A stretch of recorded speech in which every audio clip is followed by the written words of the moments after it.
It's like your computer. Second. Stop presenting. Unfortunately, I can't turn that on. If I do, I lose the whole screen. Is this okay? Let me make this thing very small. Yeah. Yeah, it doesn't look like it's going to affect too much. That's good. And I think everybody can actually zoom in if they want on the left, on the right hand, lower right hand corner.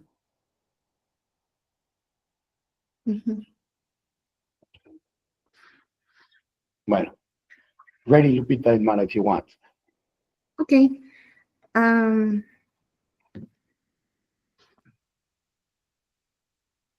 Ready? Okay. Bienvenidos sean todos. Mi nombre es Lupita Aranda y a nombre de Exatec Houston agradezco mucho su tiempo y agradezco mucho a Monex por el patrocinio durante el torneo de golf Exatec Houston y agradezco mucho también pues que nos estén compartiendo sus enseñanzas mediante este webinar. Hoy tenemos el honor de contar con la participación de John Min, un experto reconocido en los mercados financieros y estratega principal de Monex USA, con una sólida trayectoria en gestión de riesgos y análisis económico sobre el panorama actual de tipo de cambio y estrategias para protegerse sobre la volatilidad del mercado, que yo creo que son temas que a todos nos conciernen en estas épocas de volatilidad comercial. Sin más preámbulo, asimismo presento a Jesús Eiras de Monex USA, quien también nos estará compartiendo información sobre Monex, muy útil y relevante para todos los que se vean en estas transacciones internacionales. Sin más preámbulo, muchas gracias, Jesús. Thank you very much, John, for your time to share your knowledge with us. Empecemos. Gracias. Gracias, Lupita. Bueno, voy a comenzar yo. Soy Jesús Eira, soy el Managing Director de Monex USA, agradeciéndoles a todos, a cada uno de ustedes, a Mara, a Lupita, por esta oportunidad que nos dan de platicarles un poquito de lo que hacemos en Monex USA. Como les digo, yo tengo 20 años en Monex, estoy aquí en la oficina en Woodlands, estamos comenzando lo que es la cobertura en Texas, y bueno, con mucho ánimo, muchas ganas de poder ayudarlos en el ámbito de todo lo que sea de pagos, ¿no? Les voy a platicar en general nada más de lo que es el grupo financiero Monex. Como ustedes saben, en Monex en México es un grupo bastante conocido, es un banco bastante grande, y hace 12, 13 años se adquirió la empresa Tempus, que es una empresa de pagos aquí en Estados Unidos, que ahora se convirtió en Monex USA. También al mismo tiempo se compró la parte europea, lo que en conjunto se conoce ahora como Monex International, y que es ahora un grupo totalmente global, en donde tenemos oficinas en Singapur, en Madrid, en Luxemburgo, en Ámsterdam, en UK, aquí en Estados Unidos, en varios lugares. En la oficina principal está en Washington, D.C., donde está John, y tenemos oficinas locales en algunos puntos de venta y 3 direcciones en Washington, en Beverly Hills y aquí en Texas. Adicionalmente tenemos oficina en Toronto. Entonces, como ustedes saben, la solidez del grupo que ha dado que seguramente les ha dado servicio a ustedes en México, ahora la tenemos aquí en Monex en Estados Unidos. Y bueno, John Men básicamente es nuestro cerebro, quien nos ayuda con todas las estrategias para poder ofrecerles a ustedes tipos de cobertura, cambios, lo que son pagos y demás. Es donde nos especializamos. Nada más comentarles que, a diferencia de México, la especialidad aquí es no somos banco, somos un intermediario. Eso quiere decir que tiene muchas ventajas. Estamos registrados en cada estado. Entre las ventajas que tienes que podemos manejar mucho más monedas. Manejamos 34 monedas para entregar y recibir pagos, ¿sí? Y 134 en total para entregar, ¿sí? No recibimos, nada más entregamos esas monedas. Y además de todos los demás productos que podemos ofrecerles. Como les digo, únicamente ofrecemos pagos en general, es donde nos especializamos. No somos un banco, recuerden que un banco básicamente funciona como un doctor general y nosotros somos el especialista cuando te latimas algo un poquito más específico y eso es lo que hacemos. Con esa introducción le paso el micrófono a John, quien hablará en inglés, les queremos pedir que las dudas nos las guarden hasta el final, si no les importa, si quieren apuntarlas en el chat para que no se nos olviden. Y bueno, without further ado, I present to you John Min. As I told you, he's our leader strategist in the economy side. He's our brain, actually. He has great ideas, and he's a great presenter. So thank you, John, for being here. Please. Jesus, you're putting too much. Yeah, you're putting too much pressure on me. Happy Tuesday from Washington, D.C. I do apologize. My Spanish is almost nothing, but I'm going to quickly go through the first 8 slides, Jesus. I kind of got the impression you covered it all. We're big. We are global. This is the history he just talked about. And we're fully licensed in all 50 states in the United States to do what we do, which is transfer money. This is my team in Washington, D.C. It's a dedicated specialist. We only focus on foreign exchange. And I am so proud to say there are 96 big major financial institutions that provide economic and currency forecasts to Bloomberg on a quarterly basis. And since the COVID shutdown, we've been consistently in top 5 in terms of accuracy, beating out all the big banks. It's very proud. And in fact, we cover 160 some odd currencies. We have a beautiful online platform, and this is my team. And we have a ritual inspired by Professor Schiller from Yale. Many of us are influenced by his work. We get together at the end of December every year. We do a 3-day think tank. We go into our USD conference room. That's our actual conference room, Washington, D.C. We try to create a narrative about what's happening and what happened and what's about to happen. And back in January, our story was all about American exceptionalism. American economy outperformed pretty much everyone, including, I have to say, China. As a result, US dollar strengthened against pretty much all the currencies around the world, on average about 10%. Only 3 currencies, fun fact, that outperformed US dollar last year was Malaysian ringgit. That's because all these Chinese companies were moving their plans to Malaysia to circumvent potential tariff. Hong Kong dollar, because that's fixed, that's managed. Israeli shekels, that's because all the money, the nonprofit money is going to Israel to support the war efforts. Other than that, it was almighty dollar. And then one of the reasons why US economy did so well, it was a big surprise when my team did the analysis. In the United States, the number of people who are going to work every day, we call it the labor force, actually increased significantly in the last 2 to 3 years. Before the COVID, as you can see, was about 158 million people. We're up to like 163. We got extra 4 million Americans who are going to work every day. And that was a big surprise for me, because I thought the US population and labor force would decline last couple of years, because every day, 12,000 Americans turn 65. These are the baby boomers. And when you turn 65 in the United States, you qualify for Medicare, and then you retire. So labor force is expected to be small. At the same time, you can see the population growth rate was close to 0. But there's something strange happened. I should say strange. I think you guys are going to know. There was a surge of population in the last 2 years. You know what drove that, right? In the US? It was the immigration. We had a huge jump in immigrant population coming in, and record of about 2 million per year. And in fact, we reached a record of 15.2% of foreign-born relative to the US population. It only happened twice before in the US history. It happened in the 1820s. The foreign-born population reached 15.2% of the US population. But there's something interesting about the US society. Whenever that percentage gets to 15.2%, there's a big pushback. In 1820, that big pushback was no more Chinese coming in, Chinese Exclusion Act. And it happened in 1920s. We had a surge in immigrants, and the population went up to 15.2 foreign-born versus the US population. There was big pushback. No more Southern Europeans are allowed in the United States, strict quota. And we reached that just recently, 15.2. Obviously, this time, big pushback is to shut down the south of the border, right? So now, according to pretty much all the academic research, what we know is when you have a huge influx of immigrants, They don't destroy jobs, they actually create jobs. Not only that, it increases the productivity of that economy, which makes sense because when you have a surge of immigrants coming in, they tend to take a lot of service jobs initially to get started. That frees up the resident workers to do higher value things. Overall, the productivity goes up. And that's exactly what we saw in the US.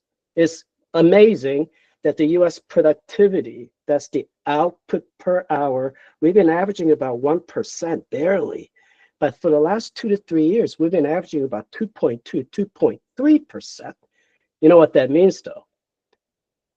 US exceptionalism. This is uniquely an American story or the US economy story against our peers. We're the only one that saw huge surge in productivity compared to all our other leading economies in the world. As a result, we were able to realize real wage gains. What that means is the wages are right now in the United States is going up about 4% a year. Of course, business is able to afford that because they're gaining productivity, so they can share some of that to the workers. So wages going up 4%, but inflation is about 2.6%. So we have a real wage gains for the first time in decades.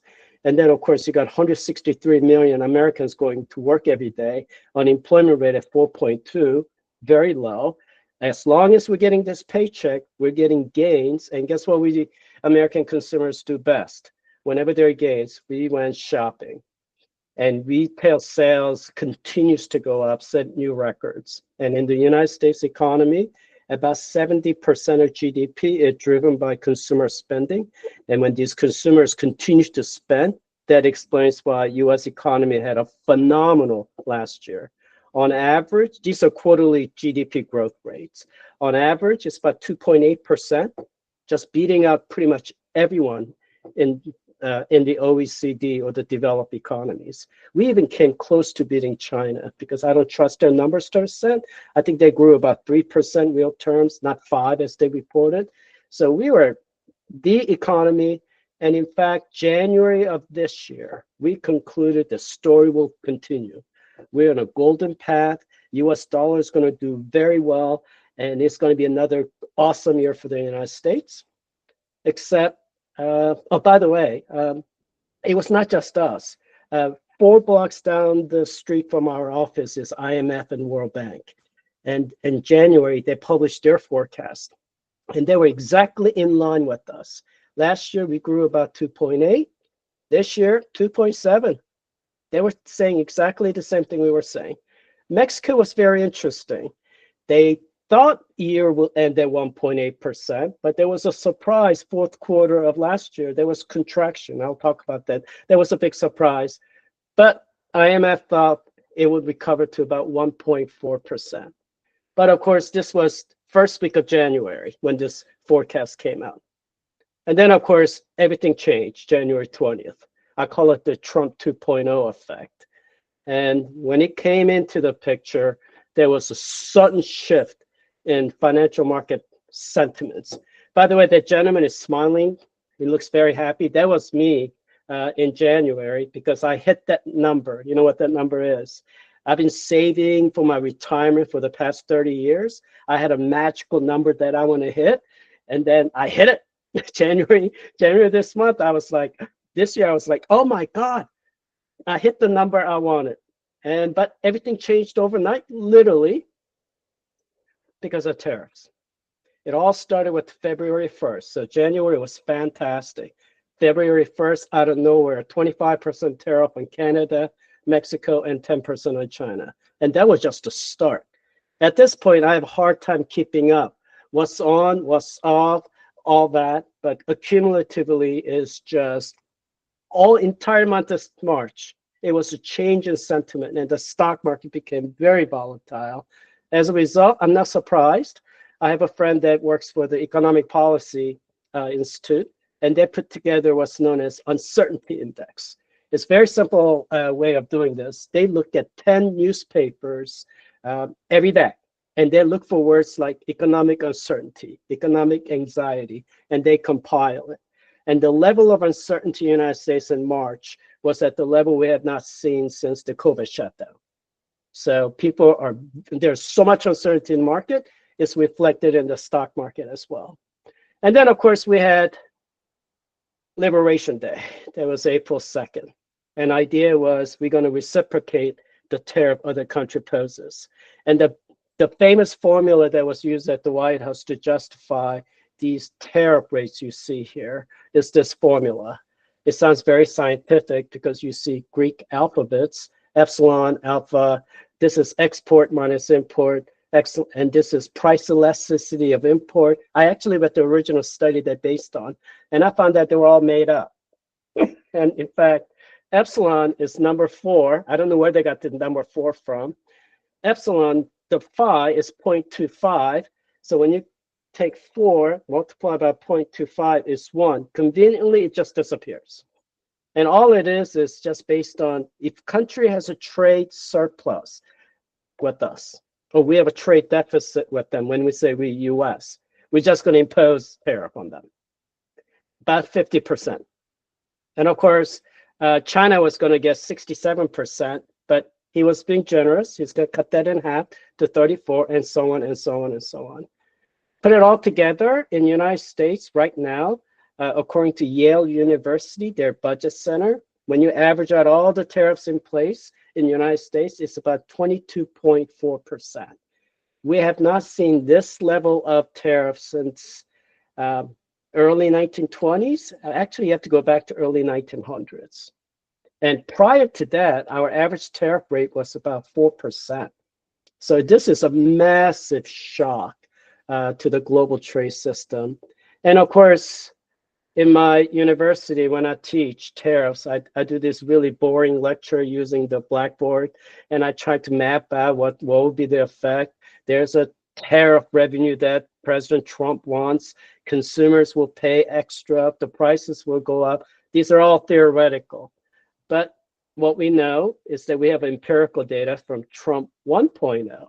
When he first imposed the tariffs back in 2017-18, it was roughly about $380 billion worth, about 1/10 of what's involved now, mostly focused on China and Korea, Brazil, China, on steel and washing machines and things like that. Very targeted, not universal, but he imposed it. And now we have empirical data that shows, yeah, the tariff does raise prices.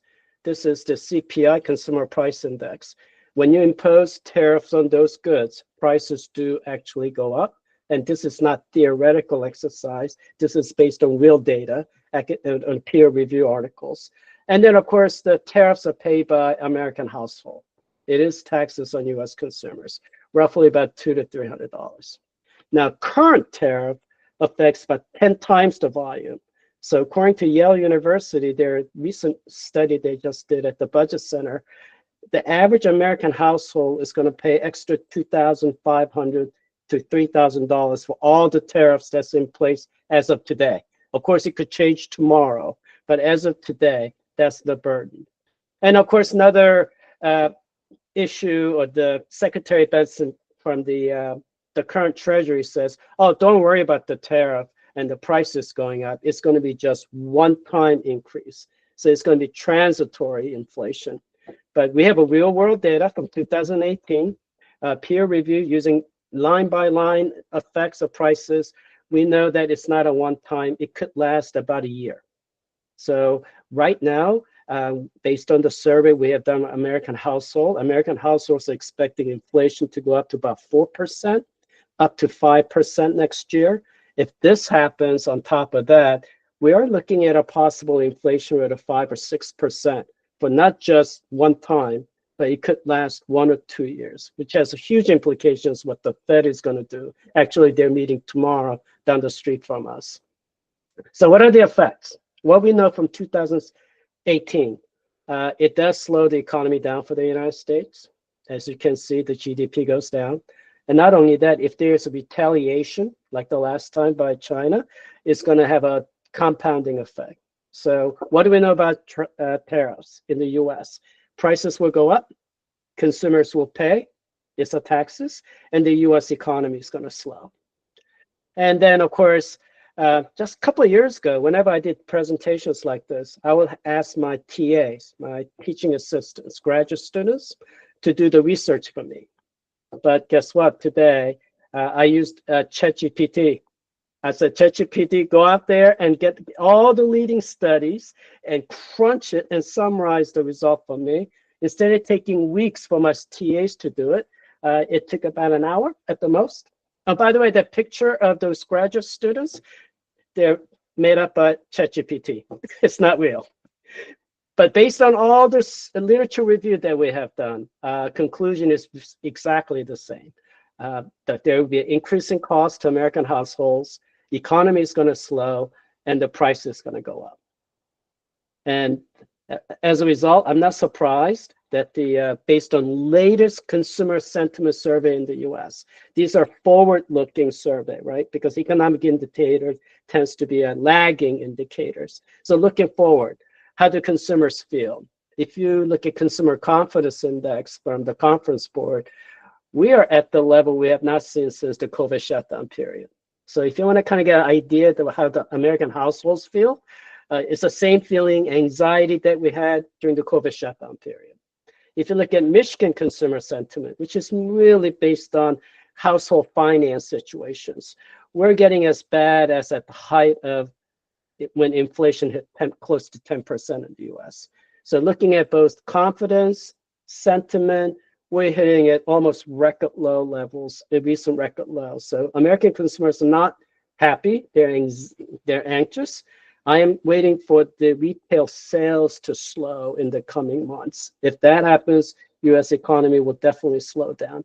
But it's not just the households. If you look at businesses, just survey of CFO survey says their optimism has actually declined, and their number one, number two concerns are tariffs and inflation. And then, of course, if you talk to small business owners, they represent 50% of employment in the US labor market. Their uncertainty index is the highest level we've ever seen, ever since we've been keeping data since 1960s. And of course, I'm really concerned about smaller businesses in the US because they will get the full blunt of tariffs that's imposed on China, because the larger companies can shift their supply chains around. They can diversify, but smaller businesses, if you don't get that supply from China, you may be out of business next month. So I'm really concerned about smaller business index. And if you look at the stock market, the Russell 2000, those smaller public company stocks are not doing well at all. The Magnificent Seven will continue to print cash. They're big, they can weather the storm, but it's the smaller businesses that I'm really concerned about. So back in April 13th, I have a friend that works for the Atlanta Fed. They have a model there. They try to anticipate what's going to happen to U.S. economic growth. So this was about 2.5 weeks ago. Based on their model, U.S. economy was going to be growing at below zero. So first contraction in about 3.5 years. So we're like, are you sure about that? And sure enough, 3 weeks later, we got the official first quarter GDP number for the US. Was minus 3%. And I am flabbergasted because the economy was cruising along at 2.8%. And suddenly, boom, we hit this tariff uncertainty, all the concerns, and we have a contraction. So we'll see what happens at Q2. If that goes into a negative, then we are entering into a recession. Right now, it's 50-50 chance. We will be below 0% next quarter.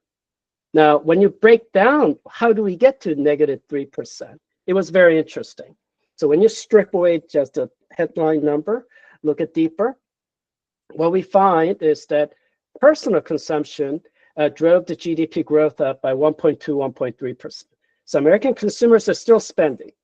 But look at the private investment. Businesses have just loaded up their inventory in anticipation of tariffs. They're front-loading their purchases. So all the stuff they would have bought second quarter, third quarter, they bought first quarter. So they're flush with inventory. Government spending is going down a bit thanks to Doge. You can say it that way. You got a little bit of export, but look at the imports, surge imports, which is a minus on the GDP. It's a record import that we've seen in the first quarter. So when you combine it all together, we have 0.3% US growth. And when you take out the tariff effect of front loading and huge surge in imports, I think the US economy can grow about 1.2, 1.3%. You know who benefited by this surge in imports in the United States, right? That's Mexico. Pretty much everyone I know was expecting another negative growth on the first quarter. It was going to be back to back, including I thought it would be minus 0.4% or whatever it might be, because the investment is down in Mexico. There's a lot of uncertainty with the regulatory fields, and then oil prices going down, which is not good for Mexico. But there was growth. And how could that be? Well, main reason is, remember, all the imports that came into the United States, the primary beneficiary was Mexico, because 80% of export from Mexico goes to the United States, represents 30% of GDP. I am concerned that this is going to be a one-time thing, simply because we're not going to be importing that much second quarter in the US. So demand for Mexican imports will also go down. So I do suspect Mexican economy to go into contraction as I originally thought. And we are in agreement with IMF and World Bank again, because they just had a spring meeting, again, down the street from us. By the way, every time they have those meetings, I get tired of it because I can't get to the office. They just block up all the roads around our offices, and I know they're having a meeting. And at the meeting, what they said was, in January, that the global economy will grow 3.3%. They revised it down to 2.8%. And more interestingly, initially in January, this is just 4 months ago, they thought the US economy would grow 2.7% this year. They revised down to 1.8%. We think that number is really more like 1.4%. But look at Mexico, though. They thought Mexico will recover this year at 1.4%. It's minus 0.3%. Interestingly, Mexico is the only economy that's going to be in negative territory if this forecast comes true. And one of the reasons why that is a negative is Mexico is so dependent on the US for the export market. It is the most dependent. And the next one is Canada and Vietnam. So if I am forecasting a strong headwind for different economies around the world, it's going to be Mexico, Canada, and Vietnam. And in fact, I am predicting Canadian economy has a chance to also go negative as well.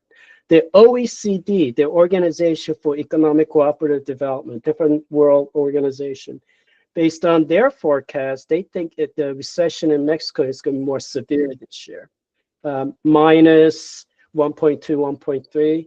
My personal note, I call it my tummy feel, it's going to be about minus 0.6%. It's just because Mexico is so dependent on the US for the export market. Now, what about the dollar? After all, we're in the foreign exchange business. By the way, if you want to know what's happening around the world, just look at the cover of The Economist week by week. You don't have to read it. Just look at the cover. You kind of get the story for the week. So this is the Ruination Day, April 2nd, Liberation Day. Then we had a whole bunch of chaos. And now, this got me really scared. Dollar crisis. What do I mean by dollar crisis? We saw a plunge in the dollar value in April. It's like 8.5% movement in a matter of 2 to 3 weeks. That's massive. By the way, this is a DXY. So this is relative value of the dollar versus the major trading partners of the United States. It's a basket of currencies. And I have not seen this type of collapse in the dollar for a long time. A lot of people think there must be some new economic order that's happening. What is going on? And of course, this happened. Now, I've been in this business for 30 years. I've never seen this pattern before my Bloomberg. The yield curve, that's the long-term interest rate in the United States, like 20, 30, even 15, it actually went up. So whenever yield curve goes up, means people are selling US treasuries and bonds.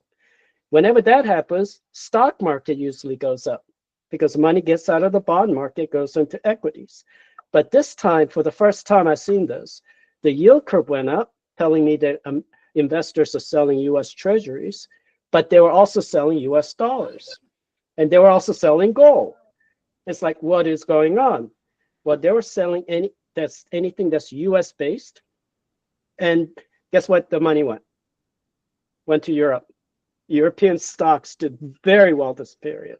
So for the first time, I think people are losing confidence in the US economy. More importantly, the bond market is telling us that this is sell American trade, as they call it, which was going to weaken the dollar even more. And that was the reason why the Mexican peso, which kind of got stuck, had a strong resistance at 20, actually went down to 19. It had nothing to do with the Mexican peso itself.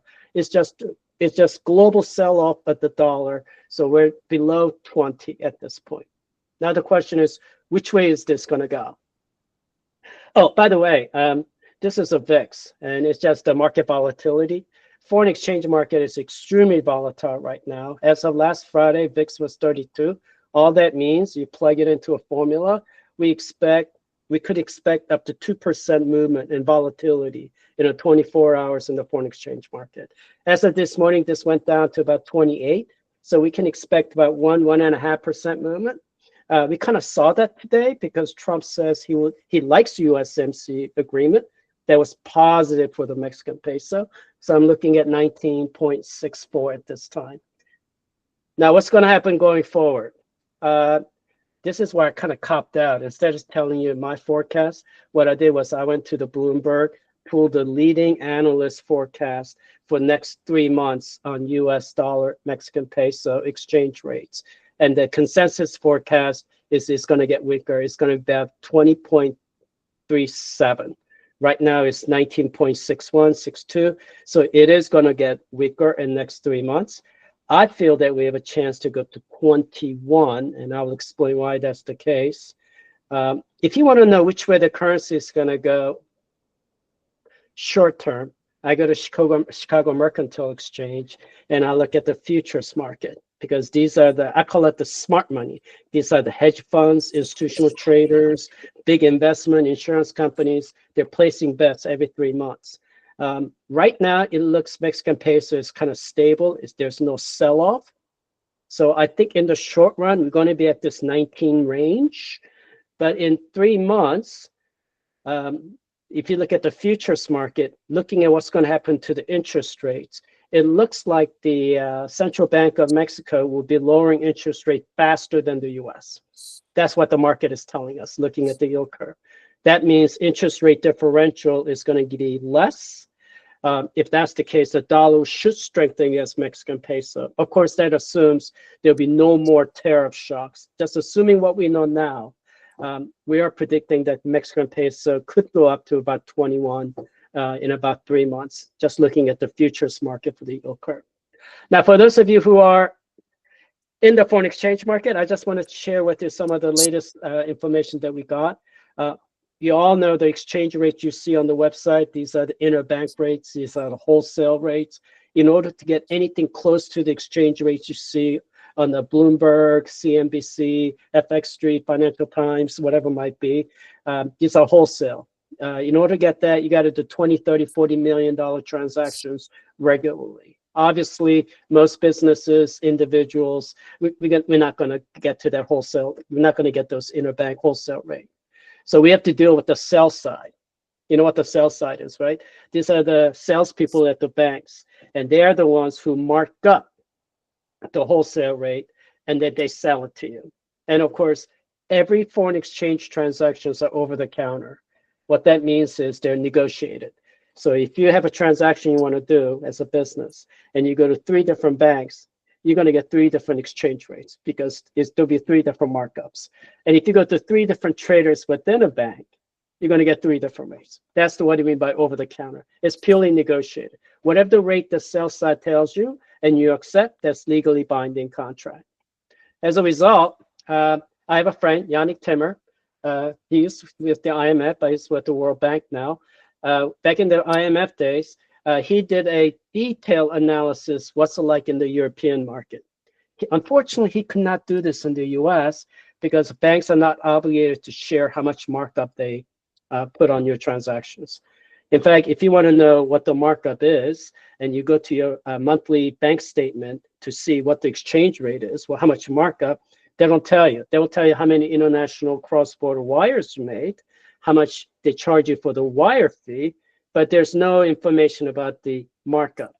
But in Europe, with the change in regulation, the BIS, Bank of International Settlement, they collect all these type of transaction data, and this is what my friend found.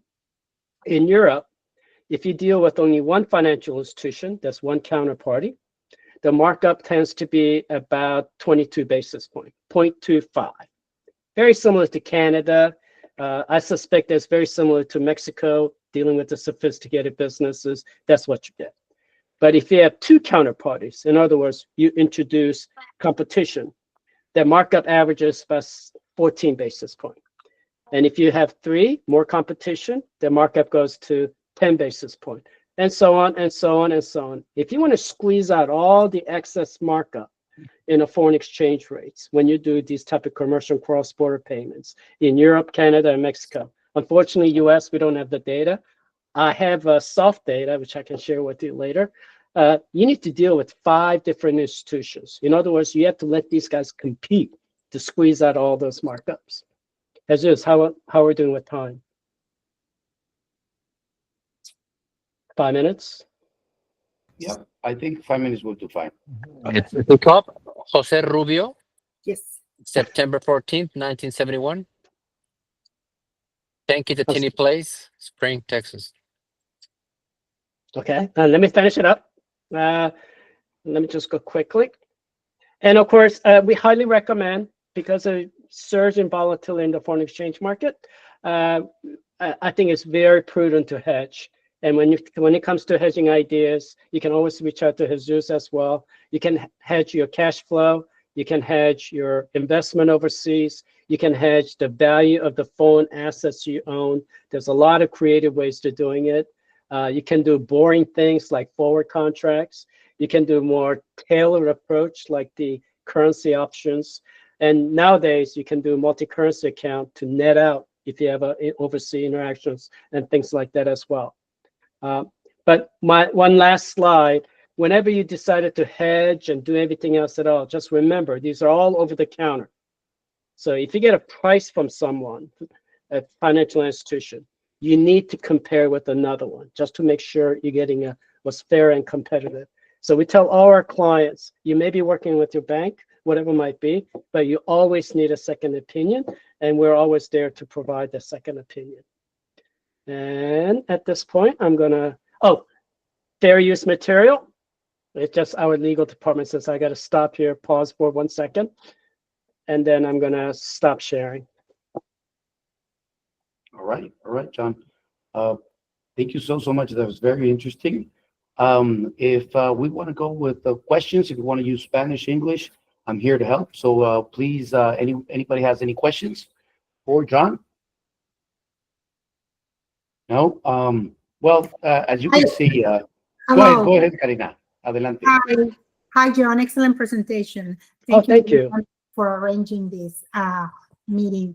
What do you expect for the Fed? What do you expect for the interest rates? Oh, they're stuck. I'm going to be honest with you. The toughest job in Washington, D.C. is Chairman Powell. Actually, he's going to speak tomorrow. He's kind of stuck because unlike other central banks, they only focus on, other central banks, they only focus on one thing, which is keep the price stable, inflation. United States, we made this job so difficult because not only you have to keep the prices stable, but you have to generate jobs, keep the unemployment rate low. It's dual mandate. And right now, U.S. economy is slowing, so unemployment rate is going to go up, which means Fed should be cutting interest rate. By the way, that's what President Trump wants, right? But then inflation going to pick up again because of tariff, which means you got to raise the interest rate. So these are mutually exclusive policies. I don't know how he's going to reconcile this. And he's kind of stuck in, hate to use the word stagflation, high inflation, low growth. That's the worst place to be for a central banker. And unfortunately, I think he's in that one. But this time, I do know for a fact tomorrow he's not going to cut interest rate. But there's a 68, 70% chance he's going to cut it next meeting, which is in June. Now, if he was political, and I hate to use the politics, I'm an economist, right? He should be lowering it so he have a higher chance of getting reappointed again. But Trump doesn't like him, so if Powell says, you know what, I'm going to lose my job in a year anyway, I'm going to do what's the right thing, then he's going to hold the interest rate where it is, because once inflation takes off, it's really hard to bring it down because it just gets into our expectations. And one thing I'm really concerned about is if you just interview average Americans, what do you think the inflation is going to be next year? The answer is you're going to get 4, 5, 6%. So it's already getting embedded into our psyche that price is going to go up and price is going to go up. So we got to tamper it down. So I don't know whether that answers your question, but. Yes, Yeah, thank you very much. Probably for the rate cut, John, right now, I was just looking at it, it's around 30%. Doesn't look that high. Yeah, I'm betting it's not. Yeah, he's not going to cut it. He's going to hold, and he's going to wait for more data. Now, unfortunate thing is, if the U.S. economy really slows down significantly fast, then yes, obviously he has to cut rates. Yeah, they're going to be late to the party, maybe. Cutting rates. Well, you know, I'm going to be honest with you. He's always late. Yeah, forget about that. Forget about that. Okay, so you were commenting also about the peso hitting 21 in 3 months. Can you just explain a little bit more why? Of course, it's because of the slow growth and all that. Can you please elaborate? Yeah, based on our research, the short term movement exchange rate is driven by market sentiment. What the hot money, the speculators are doing, because any given day, $8.2 trillion are bought and sold in a market. 24. It's the world's largest market. Out of 8.2 trillion, 93% are purely speculative trades. Commercial side of the portion is only 7%. So if you want to know which way the currency is going to go, like 1 month, up to 1 month, you just need to figure out what these traders are doing, speculators. But anything like 3-6 months out, the data shows with the 65-70% of the movement is driven by interest rate differential. And the Mexican peso has been relatively strong, but Mexican inflation rate has been coming down from 6% to, I believe, like 3.5 now. And then Mexican economy has slowed down. I think the interest rate in Mexico will continue to come down. And I'm afraid it's going to come down faster than the US because the Fed is going to hold for a while. So interest rate differential is going to favor the dollar. That's what the futures market is saying. That's why I think, assuming nothing else changes, 21, 22 is a little too much, but 21. Right. And then, oh, by the way, OPEC, I don't know whether everyone got it. Saudis and UAE, they going to increase the supply. They want to drive down the fracking business in the US. So oil price will continue to fall to maybe 50. And of course, that hurts Mexico more than the US. So I guess we're looking into gold as a good position, or Europe, right? Yeah, it's kind of too late for the gold. It had a nice rally. Yeah, and the European equity market is doing very, very, very well, especially German. Right. Somebody raised their hand. GG2 Marketing. Yeah, it's Georgina here. Georgina. Thank you, Jesus.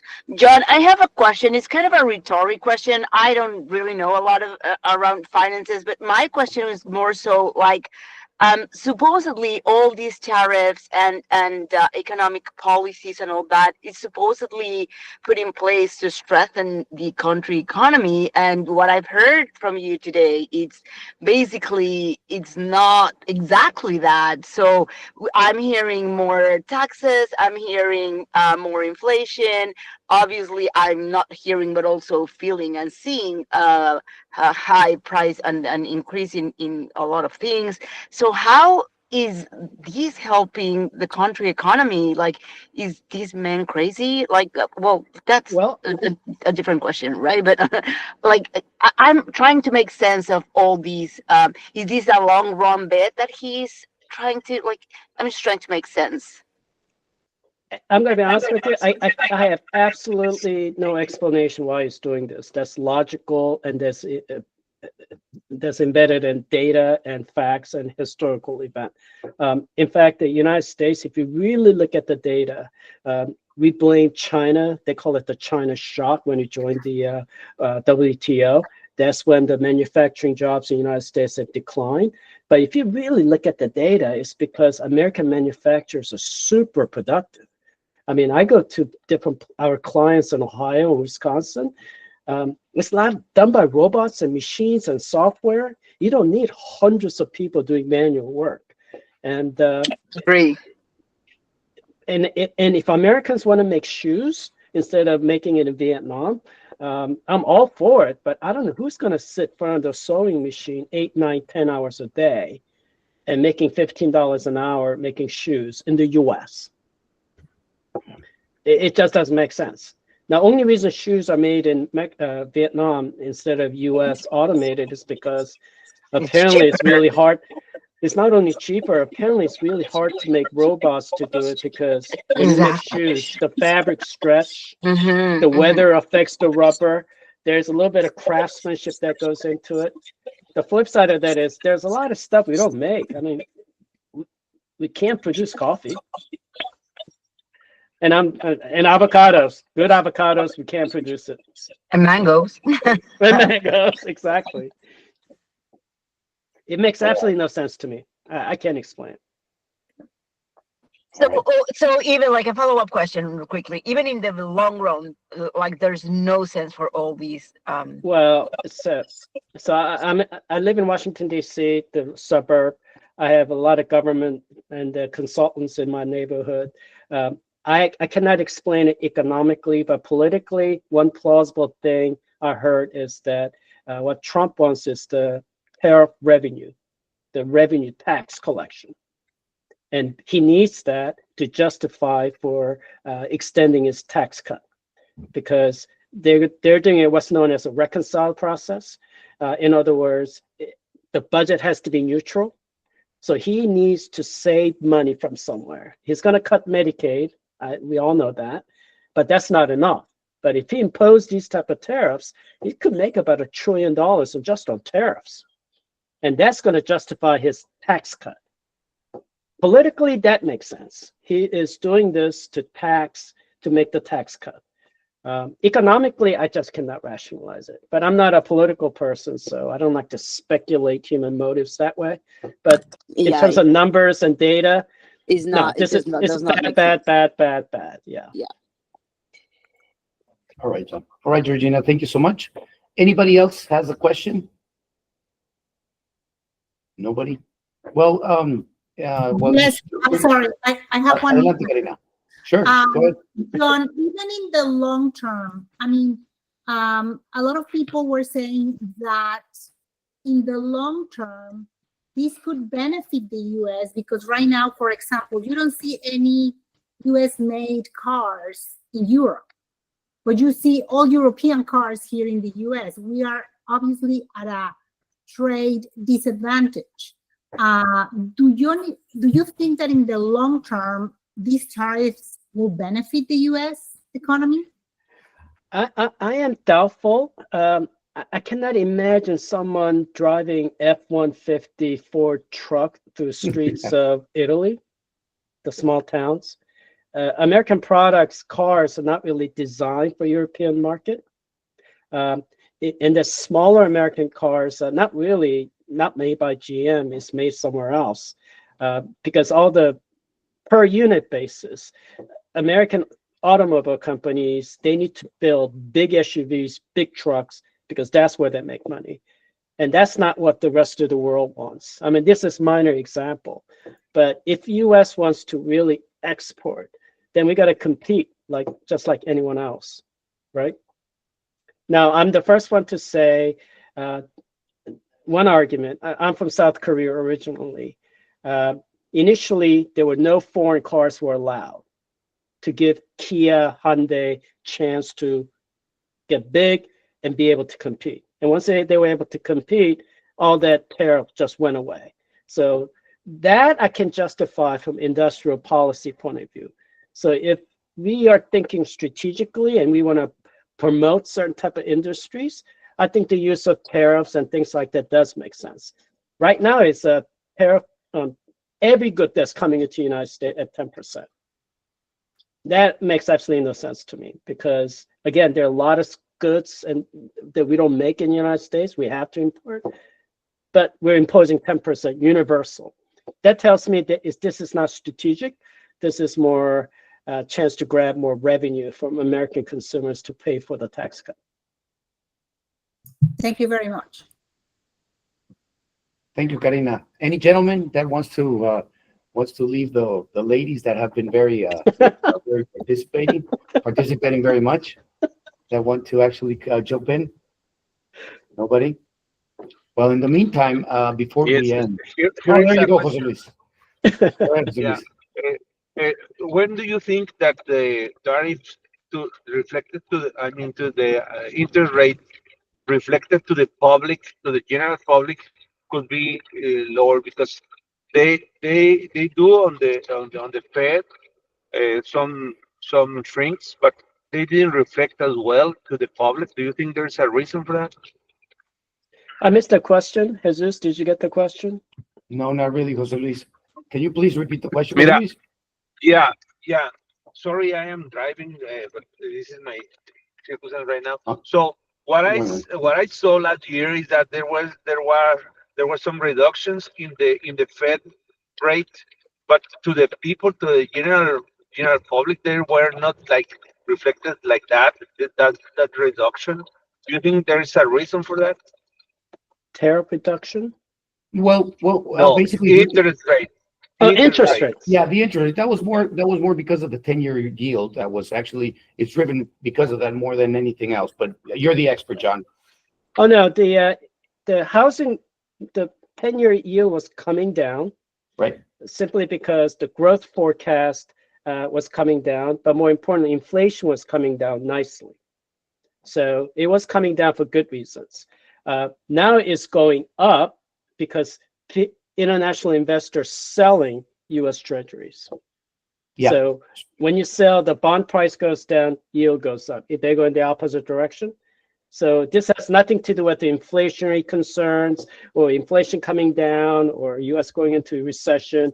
International investors saying, I don't want to hold these American treasuries anymore. So American Treasury used to be the safest investment. But now I think we're losing some of the status. They're diversifying away. I was getting really concerned because government of China holds about $1.5 trillion worth of U.S. Treasuries. And if they begin to sell, then our long-term interest rate is going to really go up. And Japan kind of hinted, if we're going to do trade negotiation, we can sell our treasuries. But when you look at their data, it's not the government, so they're not selling.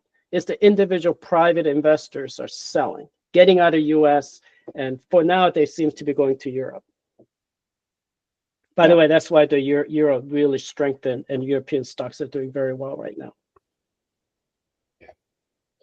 Yes, and Jose Luis, besides that, when they lower the rates, normally what happens is that it's a little bit like, for example, the mortgage rate, you saw a little bit go down, but then because it's more attached to the treasury yield, to the 10-year yield, it didn't really actually react the same way it did for the regular rates, for the Fed rates. Anybody else has a question? Okay, thank you. On there? Thank you, Jose Luis.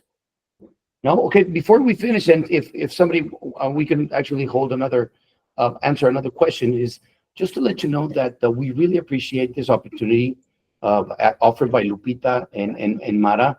I, unfortunately, was not an Exatec. I'm not an Exatec. I'm an Exaweek.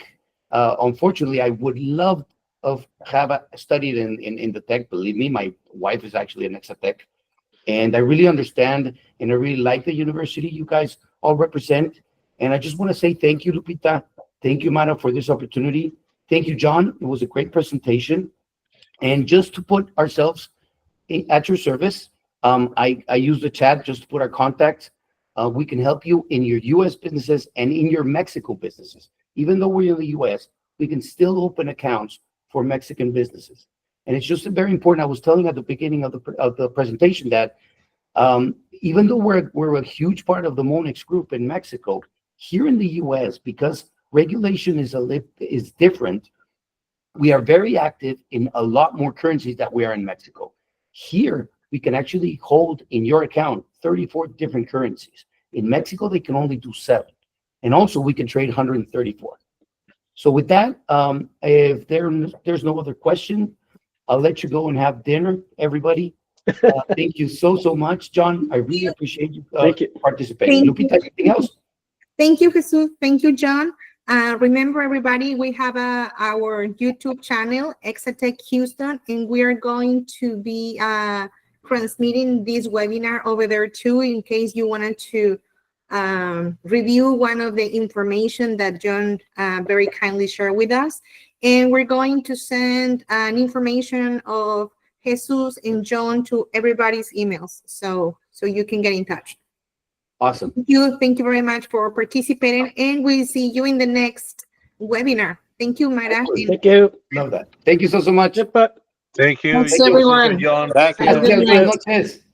Buenas Buenas noches. Un abrazo a todos. Gracias. Chao, chao. Gracias. Buenas noches. Buenas noches a todos. Buenas